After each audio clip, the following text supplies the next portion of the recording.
오늘 함께 읽은 우리 시편 123편은 역시 성전을 향해 올라가는 성도의 모습에서 하나님을 향하는 신앙의 모습입니다. 우리 인간을 규정할 때 인간이라는 것은 근심, 걱정 그 자체를 인간으로 보는 견해들이 많죠. 실제로 우리가 살다 보면 근심, 걱정 없는 사람들이 어디 계십니까? 남들이 볼 때는 저 사람은 안 그렇지라고 말할지 모르지만 누구도 예외는 없을 겁니다. 사실 시편 123편은 성전을 향해 올라가는 성도들의 모습 그려주면서 동시에 이 123편은 고난의 역사를, 즉 이스라엘 백성들의 고난의 역사를 배경으로 하고 있습니다. 성경학자들은 이 시편 123편의 배경으로 하나님의 자비를 구하는 성도들의 눈물 섞인 기도로, 찬송으로 말하고 있습니다. 우리가 잘 아는 대로 유대 나라가 저 바벨론 또 바사제국 페르시아의 국가의 지배를 받았던 포로 후기의 고난의 역사를 담고 있습니다. 성경은 바사제국 즉 페르시아라고 이름 지어진 그 나라의 침략으로 포로 생활을 하던 포로 후기의 이스라엘 백성들 즉 포로들은 하나님의 자비를 간구하면서 그들이 원했던 것이 있습니다. 그것은 바로 해방과 독립이었습니다. 강대국의 침략으로 포로 생활을 하던 포로 후기의 백성들을 즉 순례자들은 마땅히 하나님의 성전으로 올라가면서 그들의 마음으로 하나님의 자비를 간구했던 역사입니다. 무슨 자비를 원했을까요? 무슨 해방을 원했을까요? 백성들은 먹고는 살았습니다. 그러나 먹고 사는 것만으로 만족할 사람은 지금도 아무도 없습니다. 자유가 없는데 살면 뭐 하느냐는 거죠. 내가 이 땅에 발 디디고 서 있지만 이 땅이 내 땅이 아니라면 우리는 얼마나 마음 불안한 모습이 있겠습니까? 하나님을 믿는 믿음의 백성들인데 예배를 자유롭게 드리지 못한다. 제사를 마음껏 드리지 못한다. 그렇다면 그 백성들의 마음이 어떻겠습니까? 포로의 상태를 어서 벗어나서 내가 마음껏 자유롭게 하나님을 섬기는 모습을 그들은 그렸을 겁니다. 물론 지금의 시대와 비교하면 우리는 너무나 많은 자유를 누리는 것 같지요. 그렇지만 사실 우리도 가만히 들여다보면 현대인들조차 진정한 자유를 누리는 것은 아닐 겁니다. 누군가 말대로 오늘날 현대 많은 사람들은 너무나도 많은 포로가 되어가는 삶을 사고 있다는 겁니다. 포로라고요?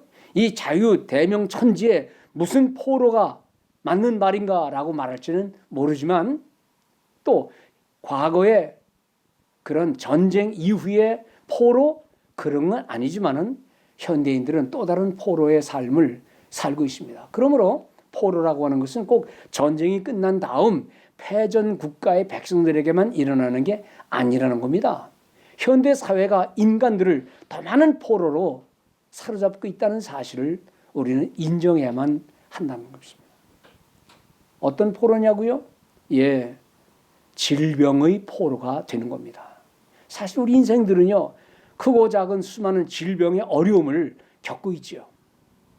한 사람의 질병으로 본인은 물론이지만 가족들까지 얼마나 많은 고난을 당합니까? 가족의 가장이 질병으로 고난을 당하면 가족들은 식단이 바뀝니다. 죽을 먹어야만 하는 아이 형편에 가족들이 무슨 맞는 음식을 먹겠습니까? 집안에 있는 막내 아들이 아프다 그러면 아픈 아이를 놔두고 식구들이 맞는 음식을 외식을 하겠습니까? 그 질병 하나 때문에 가족들이 겪는 고통은 그것은 겪어본 사람만이 안다는 겁니다. 병원을 들락날락하는 그런 어려운 질병의 상태 속에서 가족 식구들이 제대로 직장 생활을 할 수가 있습니까? 고통을 함께 나누다 보면 온 식구들이 다 환자가 되어가는 경우들이 많죠. 그런데 병든 사람도 마찬가지입니다. 때로는 너무 많은 약물을 먹다 보면 고통을 당하고, 수술이요? 예, 의사 선생님들의 말을 빌리면 오진도 그렇게 많다는 겁니다. 또 너무 많은 약을 먹어서 너무 쉽게 수술을 많이 하는 바람에 병을 키우는 경우들, 그리고는 목숨을 잃는 경우들도 적지 않아 있지 않습니까? 오늘날 현대인들은 필요한 일이긴 하지만 살아가면서 너무 많은 의술에 의존하여 산다는 겁니다. 물론 의사 선생님의 말씀은 한마디 한마디가 소중하기는 합니다. 그래서 치료가 필요하고 때로는 수술도 필요하지만 너무나 많은 경우들이 의술에만 의존한다는 것은 문제가 있다는 겁니다. 안나산 기도원에 언젠가 우리 기도원 진돗개가 가보니까 큰 상처를 입었더라고요. 어떤 짐승을 쫓아가다가 아마 싸움을 당했는지 하여튼 너무나 많이 상처를 입어서 기도원에 오는 사람마다 아유 빨리 동물병원에 가야 된다. 이대로 두면 동물 학대가 됩니다.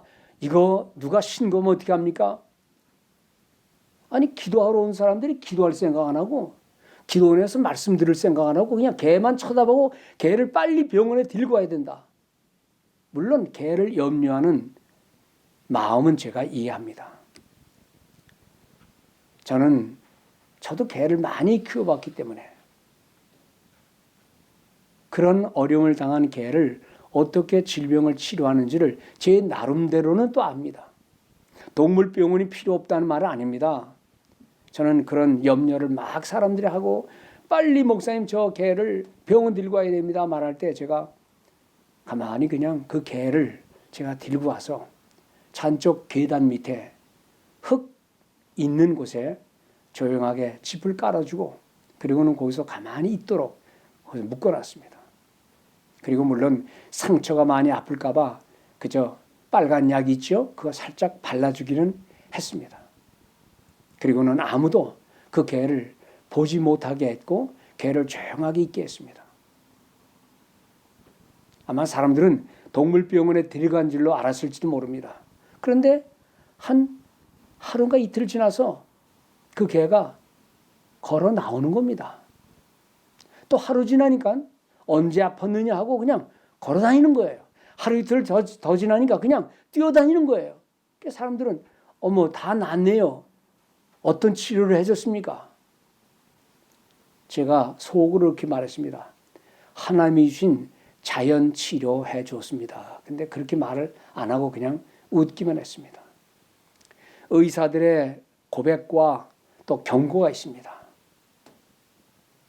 너무 많은 약에 어떤 어려움을 당하면 그저 의술이 모든 것을 다 해결해 주는 양 말하는 것. 물론 때로 우리가 그렇게 의존해야 될 필요가 있기는 하지만 거기에 너무 과신하고 있다는 겁니다. 뭐 의사 선생님들이 하는 말씀이니까 틀린 말은 아니겠지만 상당한 비율의 오진을 이야기하고 있습니다. 약물 남용으로 수술하면 다 날 거라 그러지만 그 말 맹신했다가는 더 큰 어려움을 당하는 것을 전 너무나 많이 봐왔습니다. 차라리 우리가 어떤 어려움을 당할 때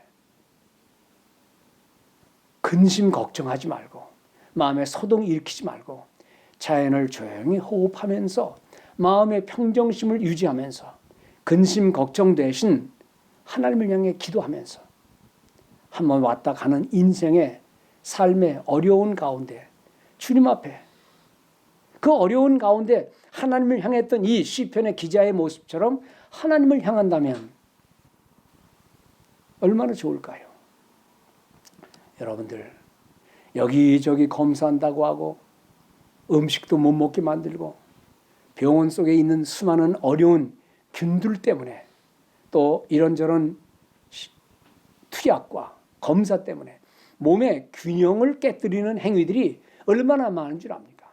물론 다 그런 건 아닙니다만은 차라리 조용히 기도하고 하나님을 향하고 하나님이 가장 좋은 치료의 숲속을 거닐면서 마음을 다스리고 잠시 세월을 보내다 보면 적지 않은 경우들 속에서 우리는 하나님의 손길을 의식하게 된다는 겁니다. 무분별하게 찢고 치료한답시고 병을 악화시키는 일들이 얼마나 많은지. 성도 여러분, 우리는 삶의 어려운 경우에 또는 죽음의 심지어 그런 자리에서까지라도 고난의 때에는 조용히 물러나서 하나님을 향하여 우리의 발걸음을, 우리의 마음을 주님께로 의존하는 그런 마음을 갖는다면 뭐 그렇게 원망하거나 불평할 일보다는 지난날 하나님이 나와 함께 하셨던 그 마음을 지니고만 있다면 우리의 영육간에 회복하는 축복이 있을 줄을 믿습니다. 그러므로 전도서 7장 14절에 말씀합니다. 형통한 날에는 기뻐하고 곤고한 날에는, 즉 곤고한 날, 질병이든 마음의 상처든 어떤 어려움을 당할 때 그 곤고한 날에는 뒤돌아보아라. 지난날 하나님의 은혜도 뒤돌아보고 내가 행하는 잘못된 습관은 없는지를 돌아보고 왜 이런 어려움을 당했는지를 뒤돌아보면서 하나님을 향하는 그런 복된 성도들 되시기를 주의 이름으로 축복합니다. 아멘. 식습관, 혹시 빗나간 식습관, 빗나간 삶의 무질서한 모습들, 과연 하나님이 평안과 감사와 기쁨을 누리라고 했는데 그런 삶을 살았는지. 사실 살다 보면 형통할 때도 있지만 곤고한 모습들이 있지요. 그래서 성경은 말씀합니다. 하나님께서 형통한 날과 곤고한 날을 둘 다 주시고, 즉 병행하게 하사 사람이 장래일을 능히 헤아려 알지 못하게 하셨느니라. 즉 어떤 경우에도 하나님을 의존하라, 이 말씀입니다. 우리 현대인들이 갖는 두 번째 포로, 이스라엘 백성들은 자유를 달라고 해서, 왜냐하면 포로니까요. 그럼 현대인들은 포로가 어떤 포로가 있냐? 두 번째 포로를 보면 재물의 포로가 있습니다. 재물, 필요하고 또 여긴 하지만 사실 누구도 다 가져갈 수가 없는 것 아닙니까? 잠언의 전도서에 보면 어떤 사람들은 해가 되기까지, 즉 손해가 오기까지 목숨도 또 생명도 건강도 다 해쳐가면서도 모으는 일에 집중하다 보면 소중한 세월을 거기에만 보낸다는 것입니다. 사실 재물의 포로가 된 수많은 사람들을 봅니다. 이 자본주의 사회에 재물이 모든 것을 다 해결할 수 있다고 믿는 이 맹신, 잘못된 신념이 오늘날 이 사회를, 또한 인생들을 망치고 있다는 거죠. 우리가 가만히 성경의 말씀을 들여다보면 성경은 그러한 어리석은 인생들의, 어리석은 인생들을 향해 지적하는 권면의 말씀들이 많습니다. 얼마나 소중한, 그리고 얼마나 필요한, 그리고 얼마나 아름답게 선하게 하나님의 영광을 위하여 쓰일 수 있는 재물임에도 불구하고 아름답게 하나님의 뜻을 만족시키는 재물 사용이 아닌 그저 모으는 일에만 만족하다가 결국 해가 되는 일들이 얼마나 많이 하는 겁니다. 전도서 5장 10절에 보면 성령이 이렇게 말씀합니다. 은을 사랑하는 자는 은으로 만족하지 못하고 풍요를 사랑하는 자는 소득으로 만족하지 못하나니 이것도 헛되도다. 다시 말하면 은으로 만족하며 풍요를 사랑하는 그것만 가지고도 인간은 결코 만족치 못하는 헛된 삶을 산다는 겁니다. 전도서 5장 12절에 있는 말씀, 노동자는 먹는 것이 많든지 적든지 잠을 달게 자거니와. 여러분들 잠을 달게 잔다는 것이 얼마나 축복입니까? 그런데 부자는, 즉 모든 부자가 다 그렇다는 건 아닙니다. 어떤 부자는 그 부유함 때문에 자지 못하느니라. 얼마나 어리석고 모순되는 삶입니까? 이어서 5장 15절에 말씀하지요. 수고하여 얻은 것을 아무것도 자기 손에 가지고 가지 못한다라는 말씀입니다. 자, 현대인들이 갖는 포로는 꼭 전쟁만이 아닌 어떤 경우에 인간은 또 포로 생활하느냐? 우리가 당하는 또 다른 포로는 남을 미워하거나 시기할 때 오는 마음의 포로입니다. 남을 미워하는 사람, 물론 미워할 때는 다 이유가 있겠지만 그러나 미움의 포로가 되는 모습들이 있다는 겁니다. 그래서 성경은 말씀하지요. 원수? 예, 예수님도 원수도 있었죠. 우리들도 또한 살다 보면 원수 같은 인간들, 세상의 악한 모습들이 많죠. 그런데 그걸 가지고 우리가 미워하고 속상해하다 보면 우리 마음이 상처를 입습니다. 그래서 주님께서는 뭐라 그랬습니까? 네 원수를 사랑하라. 원수가 좋아서 원수가 잘해서가 아니라 그것은 하나님께 맡기고 우리는 그저 그들을 위해 기도하라는 겁니다. 남을 미워하는 사람은요, 사실 미움의 포로가 되기도 하고 스스로 스트레스를 받아서 상대방보다 일찍 주는 경우들이 있다면 이 얼마나 어리석으냐 하는 겁니다. 내가 세상적으로 쾌락을 사랑한다든지 세상을 너무 많이 사랑한다는 그 모든 것들도 종종 나를 사로잡고 나를 세상의 쾌락의 포로가 되게 만든다는 겁니다. 성경에 나타난 가장 안타까운 인물이 있다면 몇 분들을 제가 들 수 있지만 그 중에 한 사람을 들으라 그러면 제가 이름을 댈 수 있습니다. 그 좋은 위치, 배경, 높은 자리, 조금만 겸손했더라면, 조금만 더 기도했더라면 이스라엘 역사에 아주 위대한 인물로 남을 임금이 있었지요. 그분의 이름이 사울이라는 사람입니다. 저는 사울 임금과 다윗 청소년, 청년과의 관계를 볼 때 너무 마음이 안타까운 모습이죠. 왜 다윗을 시기했나? 다윗의 그 좋은 마음, 든든한 믿음, 그의 용기, 임금과 나라를 위한 충성심, 그게 얼마나 컸는데 왜 사울 임금은 그것을 받아들이지 않고 자기보다 더 인기가 있다고 자기보다 좀 더 나은 것처럼 보여서 그걸 시기한 그 시기심이 사울 임금의 삶을 나락으로 빠뜨렸다는 것입니다. 여러분들 우리가 많이 봤을 텐데 그 아마디우스라는 영화 있죠? 원래 영화의 제목은 볼프강 모차르트 아마디우스. 거기 처음 장면에 누가 나옵니까? 그 백발의 노인, 나이 많은 아주 훌륭했던 궁정의 악사가 나오죠. 제가 그 이름은 다 모르겠습니다만 그 사람이 지금 정신병원에서 죽기 직전에 고백을 하는 내용이 그 다음부터 나오는 내용입니다. 그 아마데우스가 좀 젊은 청년으로서 남다른 재능을 발휘할 때 왜 그것을 미웠을까? 왜 시기했을까? 자신은 긴 세월 동안 궁정의 악사로 일했으면 그것으로 만족해야 되겠죠? 궁정의 악사, 그 높은 지위, 받은 은사, 풍부한 경험, 그 유명한 이름들. 왜 그런데 그것으로 만족하지 못하고 왜 모차르트를 그렇게 시기했는가 하는 겁니다.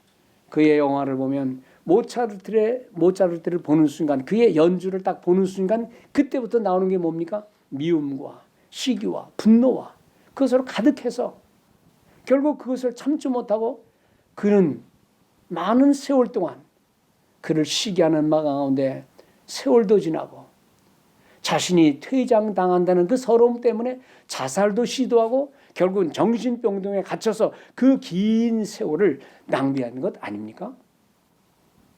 삶이란 흘러가는 세월 속에서 등장했다가 언젠가는 퇴장을 하는 겁니다.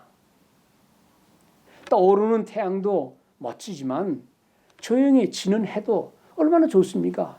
평생 성공만 하는 사람은 없어요. 살다 보면 실패할 때도 있고 때로는 배반당할 때도 있고 인정받을 때도 있고 오해받을 때도 있고 그런 순간순간마다 하나님 이것도 하나님의 은혜입니다 하면서 마음 아파하지 말고 성공했다 하고 또 돈도 많이 벌다 보면 또 때로는 실패도 하고 가졌던 돈도 나갈 때도 있겠죠. 젊음도 낭만도 다 인정하면서 살아가는 게 중요하지만 동시에 세월을 따라 우리가 늙어간다는 것, 쇠와 개전되는 것 인정하면서 살아가는 우리 모든 성도들 되시기를 바랍니다. 어떤 현실에서는요, 사람들이 할 수 있는 일들이 너무 많이 제한되어 있어요. 큰 소리 칩니까? 여러분들 자식들에게 큰 소리 치지만 또 세월 지나다 보면 그 큰 소리가 오히려 부모의 의신을 떨어뜨리게 만들 수 있어서 이제는 조용조용히 얘기하고, 그죠? 자식들이 손자 손녀들이 말하는 대로 종노릇 하는 것도요, 그것도 축복입니다.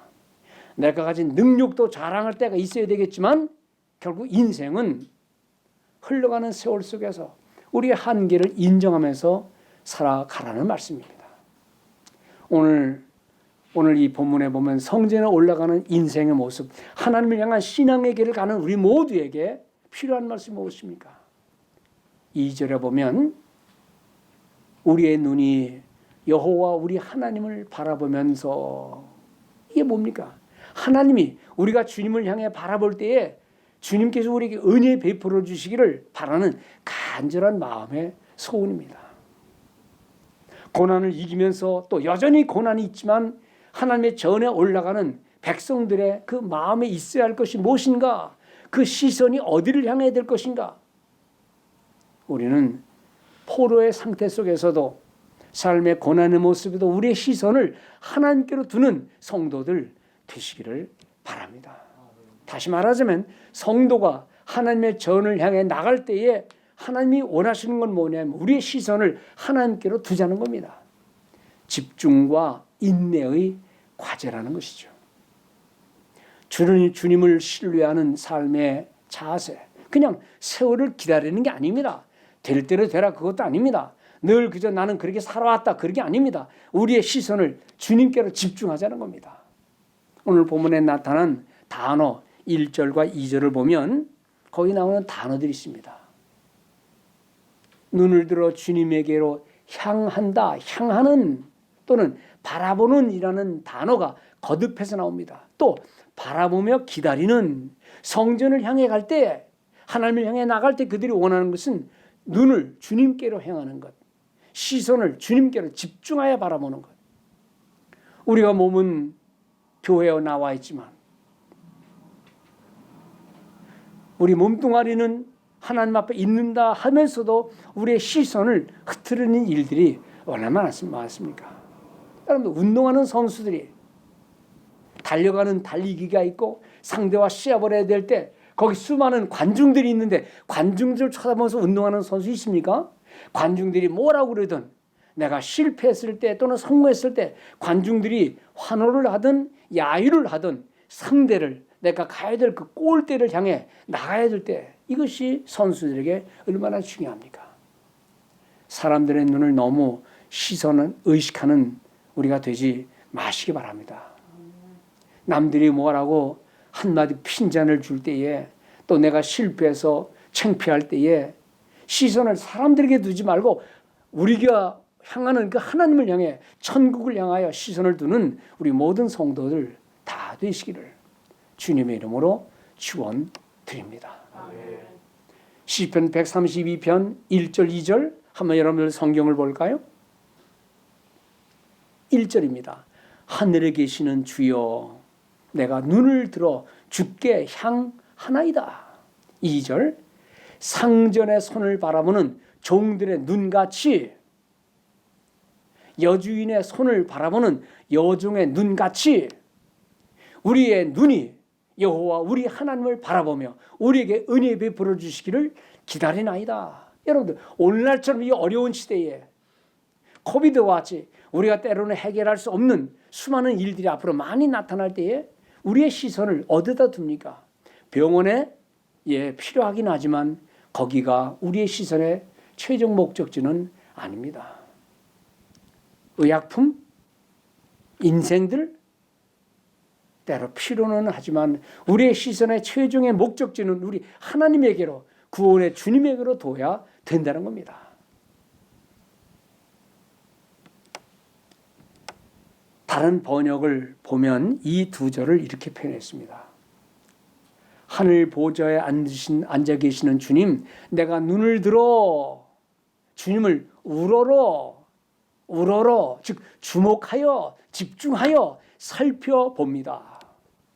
2절 보면은요, 상전의 손을 살피는, 즉 상전의 눈을 바라보는, 상전의 눈을 주목하는 종의 눈처럼, 여주인의 손을 살피는, 즉 바라보는, 주목하는 몸종의 눈처럼 우리의 눈도 주께서 우리에게 자비를 베풀어 주시기를 원하여, 즉 우리 하나님을 바라봅니다. 우리 하나님을 주목해 봅니다. 우리 하나님을 살펴봅니다. 주님, 우리에게 자비를 베풀어 주십시오.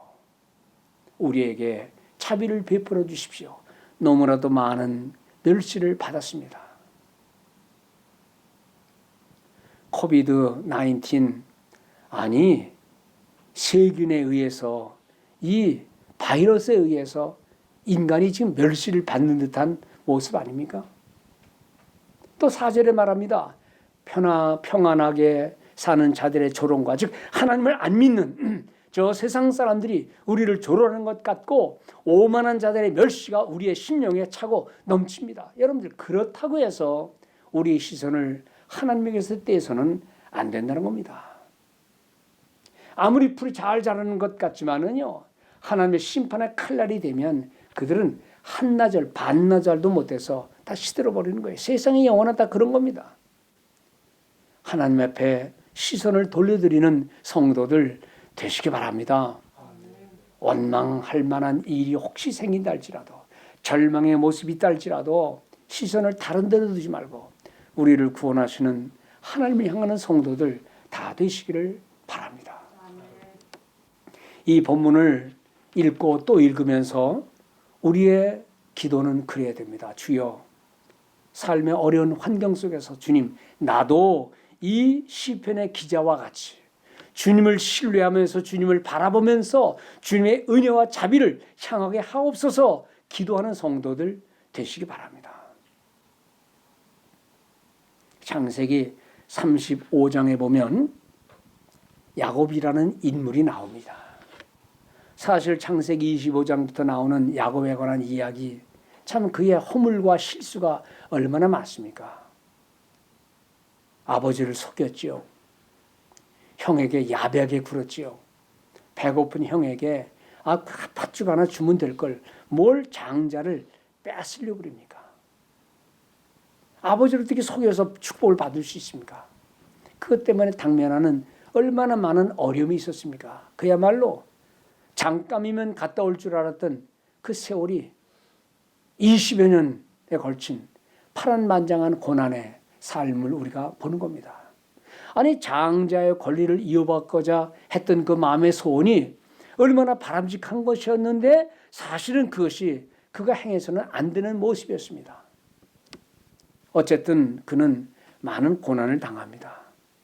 그러나 하나님이 함께 하심으로 그의 소원을 성취하게 되는데, 어쨌든 그는 모든 고난의 과정을 정리하고 이제는 재산과 가족들을 이끌고 가족들과 함께 금의 환영하는 고향길을 향해 가는 길에서 벌어지는 그 형의 살육전쟁을 겪을 수밖에 없는, 그리고 그 길을 향하면서 수많은 이방인들과 부딪히면서 온 가족들이 다 죽임을 당할 수밖에 없고 모든 자산이 다 아주 초토화될 수밖에 없는 위기를 겪는 것을 우리가 알지 않습니까?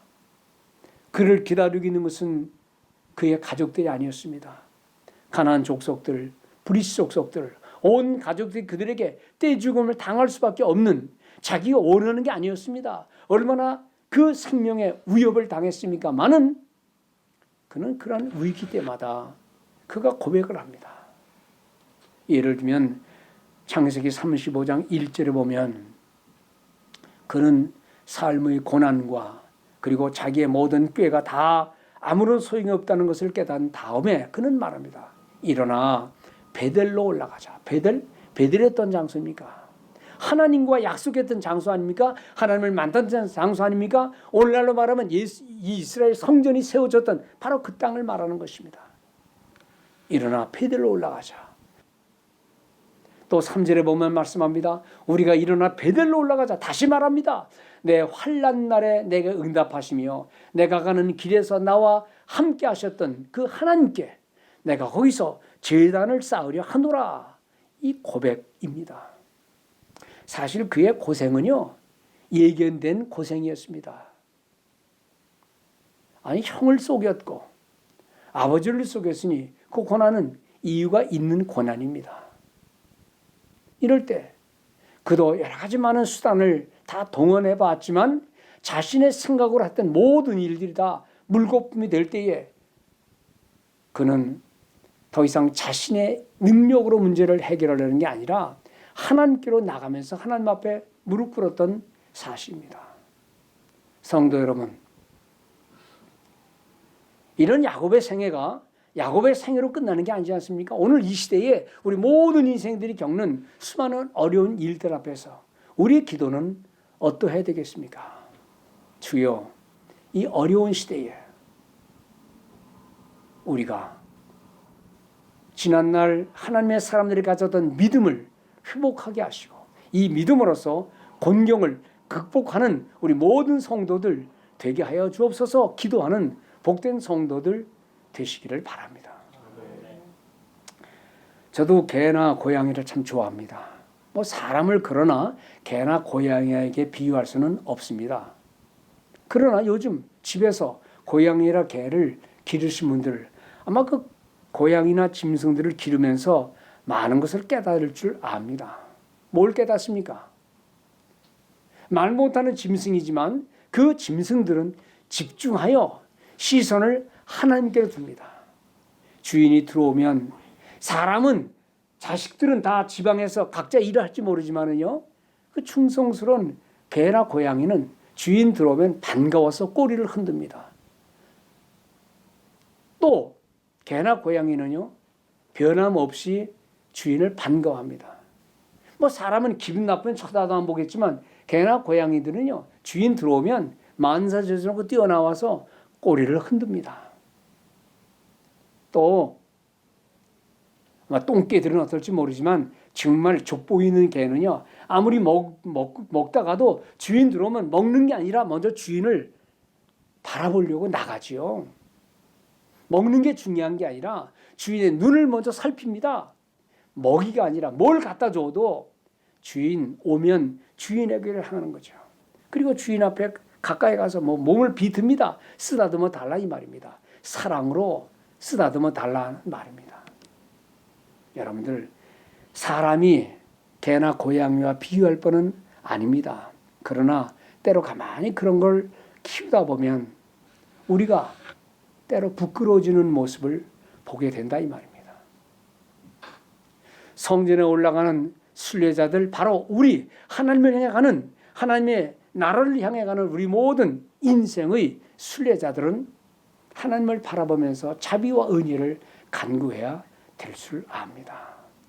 상전의 눈을 살피는 종의 눈처럼, 여주인의 손을 살피는 몸종의 눈처럼 간절한 눈빛을 가지고 이 어려운 시대에 하나님의 자비를 향하는, 하나님 앞에 간구하는, 주님에게로 우리의 시선을 떨어지지 않는 하나님 중심의 삶을 살아가기를 주의 이름으로 축원합니다.